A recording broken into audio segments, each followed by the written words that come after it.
Yatosha kuishi maisha ya uzinzi, yatosha kuishi maisha ya usagaji, yatosha kuishi maisha ya ushoga, yatosha kuishi maisha ya kujiuza, yatosha kuishi maisha ya utumwa wa dhambi.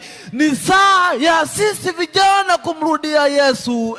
Enyi vijana, tumrudieni Yesu, tumrudieni Mungu. Bado anatuita. Yeye anasema dhambi zetu zitapokuwa nyekundu kama bendera, zitakuwa nyeupe kama seruji. Yeye Yesu yuko tayari kutupokea na kutubadilisha. Kijana mwenzangu unayenisikiliza, utaishi katika hayo maisha ya dhambi mpaka lini? Yaani utaishi mpaka lini katika maisha ya dhambi? Hebu jiulize hata wewe. Yaani umeishi kwa muda mrefu, ukiangalia hakuna faida ulioipata. Hivyo katika siku ya leo Mungu anatuita tutubu, turudi katika maisha katika maisha yaliyo bora.